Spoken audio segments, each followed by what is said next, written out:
इकडं सजनी रे बैठो.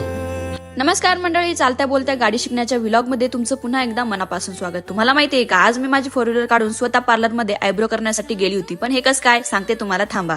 तुम्हाला माहितीच असेल, प्रत्येक गाडी शिकण्यासाठी किंवा काही शिकण्यासाठी 3 महिन्याचा कोर्स केला जातो. ड्रायव्हिंग क्लासेस जॉईन केले जातात. पण मी ड्रायव्हिंग क्लासेस जॉईन न करता माझ्या नवऱ्याने 3 महिन्यापासून ठरवलं होतं की माझ्या बायकोला गाडी शिकवायचीच. माझ्या नवऱ्याची गाडी शिकवण्याची ट्रिक ही खूपच वेगळी. ते कसं काय, 3-4 महिन्याआधी मी सांगितलं होतं की मला गाडी शिकायची. 1-2 वेळा आहे ना ग्राउंडवरती घेऊन गेले, गाडीची ओळख करून दिली, ब्रेक कोणता, क्लच कोणता आणि ऍक्सेलरेटर कोणता ते सांगून 2-3 राऊंड फक्त फिरवलं आणि मला दाखवून दिलं की गाडी कशी चालवतात. त्याच्यानंतर डायरेक्ट कधी आम्ही गावी जातो ना, गावी जाताना हायवेवरती गाडी थांबवतात आणि डायरेक्ट नवऱ्याच्या दणकात म्हणतात, ही चावी घे आणि माझ्यासमोर गाडी चालव, मी तुझ्या जवळ बसतो. आणि तेव्हा मला खूप राग येतो आणि मी म्हणते की अरे अशी गाडी शिकली जाते का, गाडी शिकण्यासाठी वेळ दिला जातो. पण ते काय म्हणतात, अगं बाई मला इतका वेळ नाही की तुला गाडी जास्त वेळ शिकवू शकतो. दुसरं म्हणजे आपण आर्थिकदृष्ट्या इतके स्टेबल नाही की तुला टंकी फुल करून मी गाडी शिकवू शकतो.